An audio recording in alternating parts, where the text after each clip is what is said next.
We have Shadow Ho-Oh making its way into Pokemon Go, and not only is it coming into Pokemon Go, it is also going to be coming with boosted shiny rates as a raid weekend for 3 hours. So let's get into the tips, tricks, counter guides, and secrets. Welcome to the Trader Club. Here we go.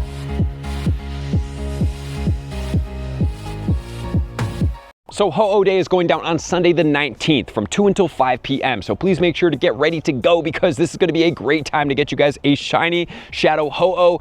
And not only that, remember, if it's a 13, 13, 13 or stats up from there, if you purify, you will be able to get a Shundo. So this is exciting. And it's going to be a fire and a flying type Pokemon with a double weakness to rock. And not only that, guys, we are also getting free raid passes for this. You can invite remote people into these event raid battle situations for Shadow Legendaries, which I'm going to point out is just stated for the event as of right now. And then finally, if that's not all, Sacred Fire will be able to be on this specific Pokemon. So we will be able to get everything we need for this Pokemon leaving this day. The bonuses are going to be up to 5 additional free raid passes. You're going to get an increased chance of getting shiny Ho-Oh when raiding, and this is obviously the Shadow form. For the first time in Pokemon Go, remote passes can be used for the participation in Shadow raids during the event. The raid limit will be increased to 20 from Saturday the 18th at 4 p.m. till Sunday the 19th at 7 p.m. Pacific Standard Time, and Ho-Oh caught via Shadow raids during the event may have higher attack, defense, and stamina. So it looks like it's going to have higher defense, attack, and stamina. Hopefully a 10-10-10 base floor. That would be incredible, but that does mean that Shundo odds are going to be high, guys. I'm very excited here for this. And then if you get the $5 ticket, you can get 8 additional raid passes from spinning photo stops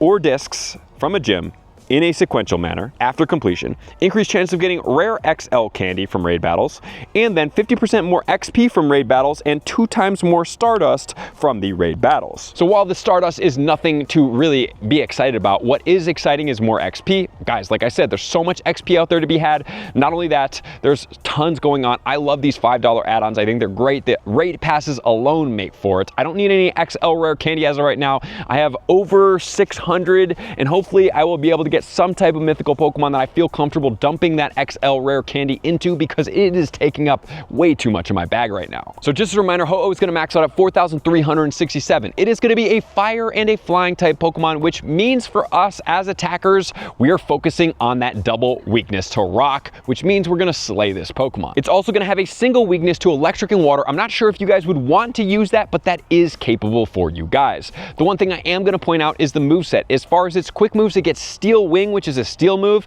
that is effective against rock, and then also it gets Solar Beam, which is going to destroy rock type Pokemon. But the mega that I'm going to recommend to you is a flying and a rock mega, which will neutralize that grass typing, but it's still going to hit the Mega Aerodactyl very hard. It's also going to get extrasensory hidden power and incinerate for fast moves, and for charge moves it will get Earthquake, Fire Blast, Solar Beam, Brave Bird, and Sacred Fire, which is the TMable move, and Earthquake also hits ground type Pokemon super effective. But for that Aerodactyl, once again, that's a double resistant to ground with a flying type, and that makes it only single resistant to ground, which is really good for that Pokemon. As far as the 100% IVs, it's going to be 2207 at level 20, or in windy or sunny conditions, it's going to be 2759 at level 25. And then let's talk about the mega Pokemon we use. We want to use either fire or we want to use flying. So for the fire type Pokemon, we're going to be getting Blaziken, Groudon, as well as Houndoom. So all of these Pokemon do work. And then as far as the flying types, we're going to be getting Pidgeot, Pinsir, Aerodactyl, Salamence, and Rayquaza. Like I talked about, the Mega Aerodactyl is the recommended one as long as you have it as Mega Level 3 to get the most amount of XL candy for that. And then according to Pokebattler, it's going to take 2.76 trainers to take down this Shadow Ho-Oh, and that is going to be in regular conditions with level 40 counters. So if you do have level 50 counters, you're still not going to be able to do it. It would be very close, maybe with the right situations, but I still don't think it's going to be possible that 0.75 trainers to make up with just taking your Pokemon to level 50 would be a challenge, but I love it if you guys are going to be able to do that. So the top counter overall is going to be Mega Diancie with Rock Throw and Rock Slide. If you guys do want to use this, you can. However, remember, it doesn't get you the boosted XL candy. In the second spot, we're going to be using the Shadow Rampardos with Smackdown and Rock Slide, and then we have the Shadow Rhyperior, which is going to be Smackdown, and Rock Wrecker, which is going to be the Calm Day move that needs to be on that Pokemon. And then we're going to have the Mega version of the Tyranitar with Smackdown, the Calm Day move, as well as Stone Edge. I wish that Pokemon got a little bit faster of a rock move, but unfortunately it doesn't. And the recommended top counter for me right now for you guys for a Mega purpose is going to be the Aerodactyl.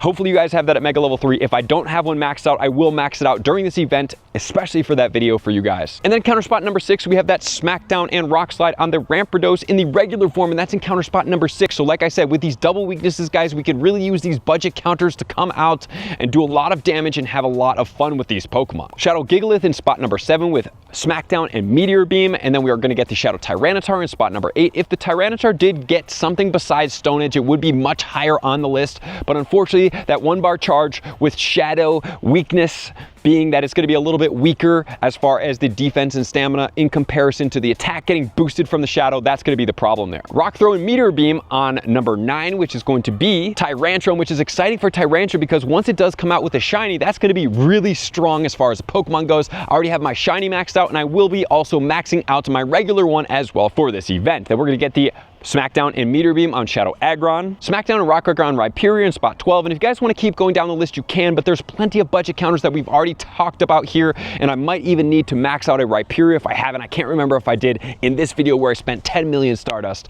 So what's the plan here, guys? Get out there, be in a downtown area, go to the campfire meetup. When you do the campfire meetup, you can get the extra raid pass from raiding, or you can do battles. By battling, you will have to do 3 Rocket Grunts. You have to scan a trainer and do a rocket battle, and there's something else in there that's really easy to complete, but you get a Rocket Radar. I think that Rocket Radar is more valuable than is the raid pass, but that's my personal opinion because you get the 12-kilometer eggs from there. But if you guys are on this event and you want to do the raids, you want to get the raid pass, do it that way, but make sure to do it through the campfire. Check in your local community, then you will get the research, and then you get rewards from there. And not only that, guys, have your counter set up, you have your Mega Level 3 on, and you are ready to go, and you have your lucky eggs on, but don't do lucky eggs unless you're in a party of 4. Do your party of 4. Everybody puts on 2 of each item, Star Piece and Lucky Eggs. So that will be 30 minutes. Then the next person will do 30 minutes, 30 minutes, 30 minutes. So you'll have a grand total of 2 hours worth by only using 2 items. And then if everybody just uses 1 more item, so which would basically be 3, you'll have a grand total of 3 hours, which is going to be 6 uses of the items by just doing 3 with 4 other people and everybody committing to do 3 of each. It's a very great system, and you hit Pokemon harder, you do more attacks, you get the double boost. It's a big W. And not only that, you get to complete that and get the platinum version of that medal if you haven't already do so. So thank you guys for being here as always. Love and appreciate you guys. To all of my likers, commenters, subscribers, Patreon members. Everybody takes your support, subscription to 2x level. I'm gonna see you guys out in the next video. Peace. I want to take this time to thank everybody who supports me in every facet. It means the world to me, and an extra special thank you to all my Patreons. I greatly appreciate the extra support to continue to allow me to pursue Pokemon Go full time, allowing me to create my daily video uploads in the most timely fashion for everyone's benefit. Plus, I get the amazing experience of sharing my creative processes behind the scenes and raiding all around the globe with select upper tiers. Thank you everybody for being a part of the Trainer Club. You all mean the absolute world to me, and I will see you guys out on the next video.